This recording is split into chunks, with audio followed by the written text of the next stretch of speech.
Good morning. We're here today to announce 3 separate cases highlighting the ongoing threat posed by Chinese economic espionage and research theft in the United States. First, the arrest today of a Harvard University professor for lying about his participation in a Chinese foreign recruitment program.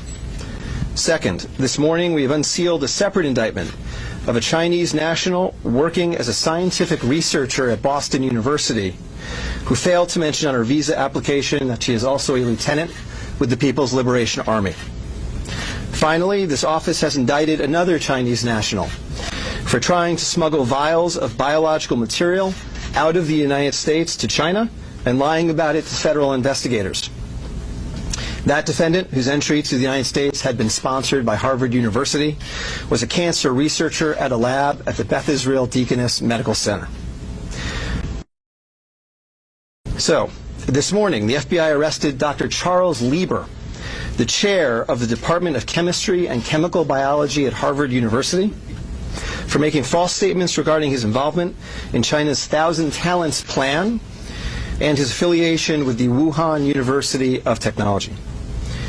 The complaint alleges that Dr. Lieber signed a contract with the Chinese university in Wuhan and was paid up to $50,000 per month, plus up to $158,000 in living expenses, and awarded more than $1.5 million to set up a research lab at the Chinese school and work there on researching nanotechnology. Lieber also joined China's Thousand Talents Plan, according to the complaint, a Chinese government-run program designed to entice scientists and researchers in the United States to share their research expertise with China. At the same time, Dr. Lieber was receiving U.S. grant funds from the Department of Defense and the National Institutes of Health. National Institutes of Health spends up to $39 million a year funding medical research in the United States. Those programs required Dr. Lieber to disclose if he was working with, including receiving funding from, any foreign power. When questioned, Lieber hid his involvement with the Chinese entities, including specifically disavowing any connection to China's Thousand Talents Plan.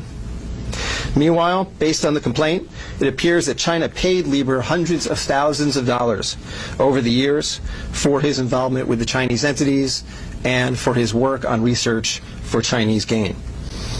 Also today, a federal grand jury indicted Yanqing Ye, a Chinese national, with lying on her J-1 visa application, making false statements to Customs and Border Protection, conspiracy, and being an unregistered agent of the People's Republic of China.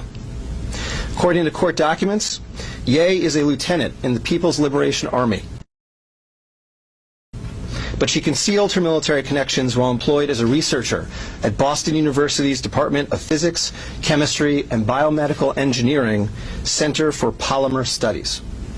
The indictment alleges that a colonel in the People's Liberation Army and other military officers from the Chinese National University of Defense Technology gave Ye numerous assignments while she was in the United States, such as conducting research, assessing U.S. military websites, and sending documents and information back to China.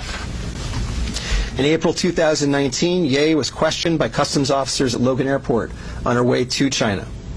According to the indictment, she lied about her involvement with Chinese military projects.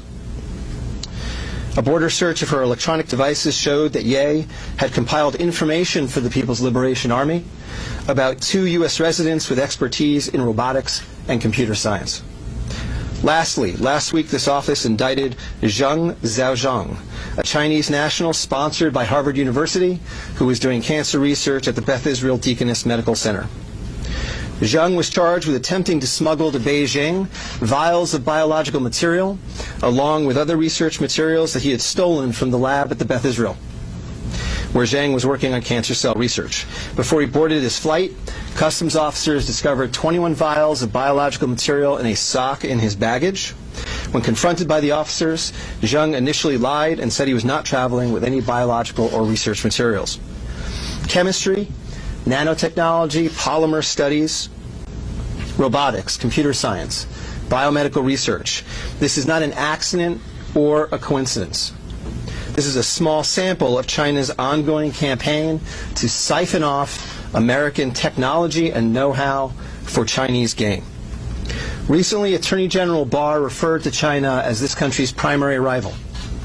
Similarly, FBI Director Chris Wray recently told Congress that right now there is no country that poses a greater counterintelligence threat to the United States than China. Through the use of not only traditional intelligence officers, but academics, researchers, its own private citizens, China is engaged in a massive, long-term campaign to steal U.S. research and technology for its own uses. As demonstrated by these cases, on the academic side, the Chinese government uses partnerships and exchanges with U.S. schools and research institutions to access cutting-edge research and equipment. Obviously, most visiting Chinese academics and researchers are here to work in good faith in U.S. institutions, but some of them are not. Some number have been incentivized by the Chinese government, either through the use of money or other means, to gather U.S. research and smuggle it back to China.